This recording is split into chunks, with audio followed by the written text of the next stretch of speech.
जय हिंद। आइए हम लोग समझा जाएगा कि बजट क्या होता है। और नॉर्मली लोग का बजट आप समझ रहे हैं, घरों द्वार में भी बजट होता रहता है। तो एक सामान 15 रुपया का खर्चा है और वो जा 18 रुपया लग जा रहा है। उसी प्रकार सरकार में भी बजट होती है। तो बजट हम लाइन बाय लाइन पूरी एक्सप्लेन में एकदम बढ़िया से समझा जाएगा। तो आइए तो समझते हैं पहले भाई बजट क्या है। सारी चीजें हम लोग बेहतरीन तरह से समझ रहे हैं। आइए देखिए, पहला है कि बजट क्या होता है। मतलब व्हाट इज ए बजट, मतलब बजट क्या होता है। तो भाई बजटवा मतलब भाई बजट हमारा वो होता है, मतलब एक वित्तीय योजना होता है। दूसरा भाई कौन उपयोग करता है ये सर। बजट एक क्या है, बजट हमारा सभी एक वित्तीय योजना है। ठीक है, वित्तीय का मतलब क्या है भाई, जैसे आप लोग का लड़की का ब्याह है, उन्हें बजट बनाया जाता है कि 5 लाख खर्चा होगा कि 4 लाख होगा, एगो बजट बनाया जाता है। तो सर ये क्या है, बजट एगो वित्तीय योजना है जो कि सर इनकम मतलब आय पे और सर ये खर्चा का अनुमान दिखाती है। भाई आय रहेगा 15 रुपया और खर्चा रहेगा 18 रुपया, ये चीजें हैं। तो सर ये आय और खर्चा का अनुमान दिखाती है। और सर यह सरकार और व्यक्ति दोनों के लिए जरूरी होता है। अब भाई अब बताइए, सरकार भी पूरे देश को चला रही है तो के बजट का जरूरत पड़ेगा। और आम आदमी अपने घरवा में नून मरचा हरियर मरचा ये सब यूज कर रहा है। जैसे एग्जाम्पल में अगर ले लिया जाए, आलू रोजीना खरीदे करेंगे, सब्जी बनबे करेगा, आटा उटा तो चढ़बे करेगा, चावल वगैरह ये सब जरूरत पड़ती है, रोजीना नीड वाला है। ये सब वो क्या है भाई, रोजमर्रा का जिंदगी वाले में ये सब सारी चीजें चाहिए। आइए हम लोग बात करेंगे कि बजट के प्रकार कितने होते हैं और कौन कौन सा बजट होता है। आइए हम लोग बात करेंगे भाई। तो टाइप्स ऑफ द बजट क्या होता है, बजट के प्रकार कौन होता है। तो पहला बजटवा जो होता है उसका नाम है राजस्व बजट, जिसको इंग्लिश में बोलते हैं रेवेन्यू बजट। और दूसरा का होता है बाबुआ, दूसरा का पूंजी बजट होता है, उसको हम क्या बोलते हैं, उसको कैपिटल बजट बोलते हैं। आइए एक लाइन से हम लोग समझते हैं कि रेवेन्यू बजट होता क्या है। तो रेवेन्यू बजट वो होता है, राजस्व बजट में रोजमर्रा के खर्चा, मतलब रोजीना का खर्चा जो है, मतलब कोई बंदा है, कोई मजदूरी कर रहा है, 500 रुपया कमा रहा है, 300 रुपया खाने में चल जा रहा है, 300 रुपया बचता है, ये चीजें होती है। तो सर रोजमर्रा की जिंदगी खर्चा और आय शामिल होता है। तो सर उसी को हम क्या बोलते हैं, राजस्व बजट बोलते हैं। जैसे वेतन हो गया, सब्सिडी हो गया, ये किसमें आता है, वो इससे राजस्व बजट में आता है। दूसरा का क्या है, दूसरा का है कैपिटल बजट है। और कैपिटल बजट में क्या है, कैपिटल बजट वो होता है जैसे जहां सड़क पुल इमारत सब में बने हैं, वो चीजें होती है कैपिटल बजट में, बड़का बड़का पूंजी लगे। जैसे तो पूंजी बजट में दीर्घकालिक निवेश शामिल होते हैं, इनमें ज्यादा बड़ा पैसा शामिल होता है। अब एक दिन में सड़क तो बनेगा नहीं, ये बताइए, वो पुल एक दिन में बन जाएगा ना, उसके लिए ट्रेनिंग क्या बोला जाता है, वो लेते हैं लोग, क्या बोला जाता है, ठेका लेते हैं, ठेका के बाद बनता है कंकड़ वगैरह सारी चीजें, वो सब तो अलग बातें हो गई। ठीक है, तो ये चीजें होती, इमारतें हो गई, तो जो इमारतें हो गए, सड़क हो गए, पुल हो गया, वो सब किसमें आता है, कि उसको हम कैपिटल बजट या पूंजी बजट बोलते हैं। ठीक है, अगला हम नेक्स्ट समझेंगे कि बजट के महत्वपूर्ण शब्द क्या होता है। मतलब की बजट आफ्टर, मतलब हम लोग जानेंगे कि ये की बजटवा है, यही शब्दवा हम लोग जान जाएंगे कि बजट का नाम आ गया है। आइए समझिए, हम पहल का हम जानेंगे फिजिकल डेफिसिटी, जब राजकोषीय घाटा आ जाए। तो सरकार भाई टैक्स रेवेन्यू, यहाँ पर टैक्स और राजस्व, जैसे इनकम टैक्स हुआ, जीएसटी हुआ, यहाँ कलेक्शन वेक्शन के बारे में हो गया, तो सर तो हम समझ जाएंगे कि बजट की बातें हो रही हैं। अगला सर कैपिटल एक्सपेंडिचर, सर पैसा जो आया है उसका खर्चा वर्चा करने वाला हो गया, तो हम जान जाएंगे क्या, इसलिए बजट की बातें, बजट का की पॉइंट होता है। तो आइए इसको समझते हैं कि फिजिकल डेफिसिटी क्या होती है। सर सरकार की आय से अधिक खर्चा, जैसे मान लीजिए नॉर्मल में आप लोग के घर द्वार में क्या होता रहता है, किसी की लड़की की शादी होती है और बजट रहता है 10 लाख का, पहुंच जाता है 15 लाख का।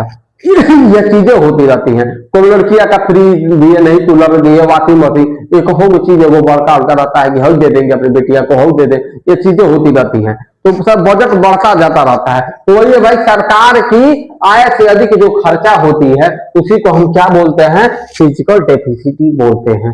ठीक है, और अगला हम बात करेंगे टैक्स रेवेन्यू क्या होता है, कर राजस्व क्या होता है। कर राजस्व उसे बोलते हैं जो सभी करों से प्राप्त है। जैसे देखिए इनकम टैक्स हुआ, अब देखिए अब हर लोग में छापा पड़ता है, अगर 12 लाख से ऊपर हो गया तो इनकम टैक्स का भाई उनको पेमेंट करना ही है। और जीएसटी हम इसका क्लास लेके आने वाले हैं, एक लाइन में पूरा रेवेन्यू बताया जाएगा बढ़िया तरह से। जीएसटी हर व्यक्ति देता है, ठीक है, सारी चीजें बताएंगे। अगला सर कैपिटल एक्सपेंडिचर क्या होता है, पूंजी व्यय क्या होता है, तो ये बुनियादी के ढांचे पर खर्चा होता है, ठीक है। जैसे सब क्या हुआ, रेलवे का बजट है, वो जब इतना पैसा लगा, सड़क बड़का बड़का बन रहा है, हाईवे आप देख ही रहे हैं, हर जगह देख रहे हैं, ये चीजें होती है बुनियादी पे ढांचा। हाँ मान लीजिए सड़क पास हो गया, सड़क बनवे नहीं किया, पैसा पास हो गया, फलाना देखा नहीं, चीजें होती है वो बुनियादी पे ढांचा पे होती है। ये आप लोग समझ गए ना। पहला क्या होता है फिजिकल डिविसिटी, उसका सर टैक्स रेवेन्यू, तीसरा का क्या है सर कैपिटल एक्सपेंडिचर। अगला चलिए हम नेक्स्ट जानेंगे, क्या नेक्स्ट ये जानेंगे कि सर यह कैसे बनता है, केंद्र सरकार का जो बजटवा जो है हमारा कैसे बनता है। इंग्लिश में कैसे बोलेंगे, how is the union budget prepared, मतलब केंद्र सरकार का बजट कैसे बनता है। आइए पहला समझते हैं। पहला तो सर मिनिस्ट्री में कंसल्ट होता है, बात विचार, जैसे घरवा में क्या होता है, सब लोग को बैठा के भाई बेटिया का सदिया हमारा है ना, तो हई 5 लाख दहेज देंगे, तो हई करेंगे, तो हई फ्रिजवा ले लिया जाएगा, तो फलाना तो फलाना से कर्जा, इस सब एक बजट बनाया जाता है।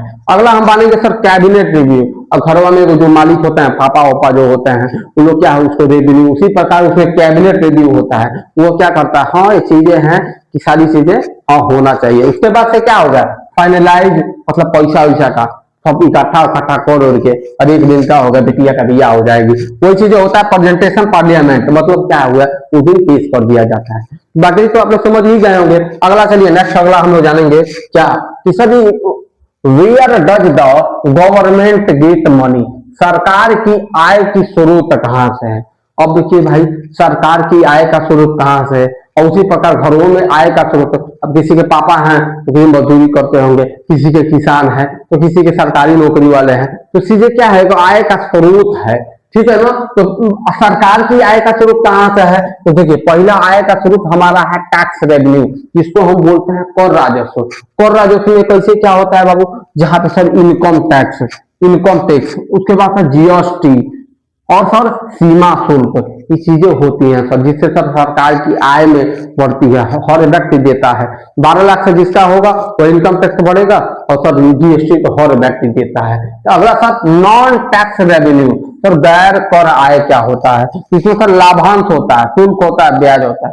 फिर जैसे मान लीजिए 6,000 वाला सब्सिडी दे रही है आपकी केंद्र सरकार, तो चीजें होंगी, पेंशन हुआ, वृद्धा पेंशन हुआ, सारी चीजें क्या है भैया, ये गैर कर आय है, ये चीजें हैं। अगला हम बात करेंगे सर ऋण और उधार। ऋण और उधार क्या होता है सर, इसमें सर ऋण और उधार से भी आय होती है। जैसे मान लीजिए ब्याज सरकार ने, जैसे बैंक ने ब्याज दे दिया, तो भाई बैंक का ब्याज जो भी है 3% 4% जो भी हो लोगों को ब्याज देता है, उससे भी आय बढ़ता है। तो चीजें हैं गवर्नमेंट का बढ़ने का, तीनों को है।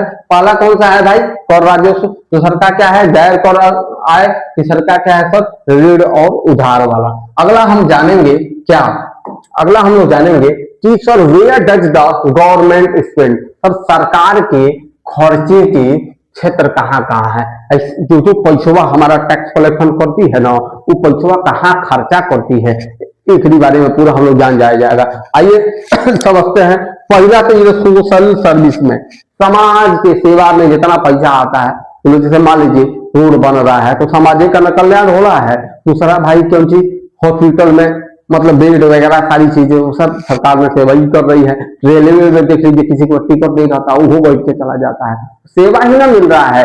एरोप्लेन वाला भी आप देख ही रहे हैं, तो सब सेवा वाला चीजें होती हैं। अगला सर इंफ्रास्ट्रक्चर बनवाना, सारी चीजें। और उसके बाद डिफेंस में, एग्रीकल्चर के क्षेत्र में, अदर में। और डिफेंस में अगर मान लीजिए और अगर में पटीदारे से लड़ाई हो जाता है, नहीं लड़ाई हो जाता, उसी प्रकार हमारा चाइना का पटीदार है, मान लीजिए पाकिस्तानी पटीदार है, सब लड़ाई झगड़ा हमेशा बना रहती है। अब देखिए जमीन जैसे देखिए मेड़ है, और जैसे मेड़ है, पटदरवा का हई में मेड़ है, हई पटदरवा खई मेड़ है, और तनिको इधर से बढ़ाई बर्जा अपना निकाल रहा है तो तुरंत लड़ाई लाठी बरला चलना चालू होता है। उसी प्रकार हमारा चाइना से होता है। चाइना इन्हें सोचेगा हमारी जमीन में कब्जा करेगा, तुरंत लाठी डंडा पूरा मतलब बंदूक बंदूक पूरा सारी चीजें तन जाती है, लड़ाई वड़ाई झगड़ा बम बारूद सब चलना चालू होता है, उसी पर का सेल पड़ जाने वाला आप लोग समझ जाइए, वो चीजें हैं। ठीक है सर, अगला हम लोग जानेंगे कि स्पेंडिंग में क्या है भैया, सामाजिक सेवाएं, बुनियादी ढांचा, रक्षा और सुरक्षा के क्षेत्र में। अगला सर किसानों में सारी चीजें, किसान के लिए क्या है, हर साल में 6,000 रुपये दिया जाता है, सारी चीजें। तो ये किसानों वाली की बातें हो गई। जैसे आपका जो यूरिया होगा, ये सारी चीजें किसान वगैरह में खर्चा किया जाता है। अगला हम लोग जानेंगे नेक्स्ट की, और अदर वाले में भी वो चीजें हैं। अगला हम लोग जानेंगे कि बजट 2026 हाईलाइट मुख्य बातें, और जो 2026 का जो बजट हुआ है उसका मुख्य क्या है, हाईलाइट पॉइंट क्या है, आइए उसको जानेंगे। पहला क्या है सर, इंक्लूसिव ग्रोथ। इसका मतलब क्या है सर, समावेशी विकास। माने क्या, किसानों में की बातें, युवाओं और महिला, तो किसान के बारे में बात हुआ है, और सर भी क्या है, युवाओं के बारे में बात हुआ है। अगला सर महिलाएं के बारे में बात हुआ है।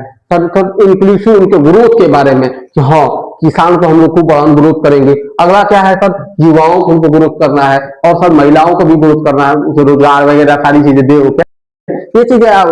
उसके बाद सर फिजिकल डिसिप्लिन, इसके मतलब सर राजकोषीय घाटा नियंत्रण में रखा जाएगा। तो राजकोषीय जो घाटा है, जो सर उसका दिन पे दिन कम होता जा रहा, उसको क्या, उसको कंट्रोल किया जाएगा। अगला सर क्या है, इंफ्रास्ट्रक्चर पुश क्या होती है, तो सब बुनियादी ढांचा पर अधिक खर्चा किया जाएगा। जैसे रोडे पे ज्यादा खर्चा किया जाएगा, पुल पे ज्यादा खर्चा दिया जाएगा, तो ये बुनियादी के ढांचा पे क्या है, ये मतलब इसका मेन मकसद था 2026 का क्या, 2026 का बजट में सर यही था कि किसानों पे हमको ज्यादा चर्चा करना है, युवाओं पे ज्यादा, महिलाओं पे ज्यादा हमको भाई इस पर देखना है। अगला सर राजकोषीय घाटा जितना है उसको हमको कंट्रोल करना है कि भाई घाटा वाटा ना लगना चाहिए। अगला सर इनका इंफ्रास्ट्रक्चर की मतलब सर पुल सड़क वगैरह ये सब ज्यादा बनना चाहिए। इसी पर क्या है 2026 का बजट पेश हुआ है। अगला हम लोग जानेंगे नेक्स्ट बातें हैं कि why budget matters you. Sir budget का आपके जीवन पर प्रभाव क्या पड़ता है। अब देखिए बजट जो हमारा है ना, कि हमारे जीवन पे और सबके जीवन पे क्या इसका प्रभाव क्या पड़ता है, आइए हम लोग जानेंगे। सर पहला तो क्या है, योर टेक होम पे, मतलब आपकी सैलरी। सपोज करिए एक टाइम क्या है, किसी का 15,000 सैलरी है, 15,000 सैलरी है तो भाई 5-7,000 तो खाने में चला जा रहा है, बचा कितना 8,000। लड़का सबका पढ़ाई उड़ाई में 3-4 हजार वो चल गया, 12,000। और जो शादी ब्याह हुआ है उनके लगभग करेगा 1,000 रुपया, 13,000 बच कह रहा है, कुछ नहीं बच रहा है। ये चीजें हैं भाई, सैलरी वैलरी की बात है, मतलब सर आयकर की दरें आपकी आय पर सीधा असर डाल रही हैं। 15,000 की सैलरी है तो मतलब साफ है, समझ जाइए पैसा तो रुपया तो ऐसा गिर गया है। अगला सर महंगाई और रोजगार। सर महंगाई तो एकदम चरम सीमा पे है, और रोजगार की तो बातें आप देख ही रहे हैं सारी चीजें। सर महंगाई और रोजगार पर सरकार नीतियों का गहरा असर पड़ता है। अगर देखिए रोजगार मिला रहेगा तो क्या होगा, ये सब तो अलग बात, सारी चीजें हैं। रोजगार मिलेगा तो भाई महंगाई कम होगी, पैसा वैसा आता रहेगा, ये चीजें हैं। तो अगला क्या है सर, सार्वजनिक सेवाएं। सार्वजनिक सेवाएं क्या सर, सार्वजनिक सेवाओं के लिए धन बजट से आता है। जैसे मान लीजिए जो कोई बीमार पड़ गया तो डायरेक्ट एम्बुलेंस बुलाए, एम्बुलेंस फ्री में चलती है, चला गया, तो ये क्या है भाई कि सार्वजनिक सेवा हुआ का धन बजट होकर लगभग करेगा। कहीं मान लीजिए एम्बुलेंस जो है वो तो पेट्रोल से चलेगी, पेट्रोल सारी सरकारी को लगाएगी, ये चीजें होती हैं। अगला चलिए नेक्स्ट हम लोग बातें करेंगे क्या, कि सारांश, summary and call to action. Sir जो हमने पढ़ा है इसका समरी क्या है उस चीज को हम लोग जान जाएंगे। समरी क्या है सर, सारांश, और आगे की राह हम बातें करेंगे कि ये चीजें हम लोग करें कि बेहतरीन तौर पे जाए। पहला क्या है सर, इकोनॉमिक्स रोड मैप क्या होना चाहिए। सर बजट जो है सर देश की आर्थिक योजना है। जो हमारा बजट जो देख रहे हैं ना, ये हमारा आर्थिक योजना है, इस पर हमको ज्यादा अमल करना चाहिए। सर बजट समझना आपकी वित्तीय समझ बढ़ाता है। अगर हम बजट को समझते हैं तो हमारा वित्तीय खर्चा वगैरह सारी चीजें क्या हो, एक समझ और डेवलप बनती है, सबको समझना चाहिए। अगला भाई क्या है सर, जागरूक रहे और चर्चा में भाग लें। और जब भी बजट की बातें हो हर जगह जाकर इसको जागरूक करना चाहिए, चर्चा होना चाहिए कि हमारे देश में क्या क्या खर्चा हो रहा है, सारे लोगों को जानना चाहिए। तो ठीक है मेरे प्यारे साथियों, अगला क्या है सर, तो अब देखिए इसको समझेंगे। Where does the government gets money, सरकार की आय के, हाँ ठीक मेरे प्यारे साथियों, ठीक। तो आज की जो हम लोग की वीडियो यहीं पर हम लोग समाप्त करते हैं, मिलते हैं आप सभी लोग से नेक्स्ट क्लास में। क्लास अच्छी लगी होगी तो बढ़ बढ़ के प्यार आशीर्वाद दीजिएगा। तो जय हिंद।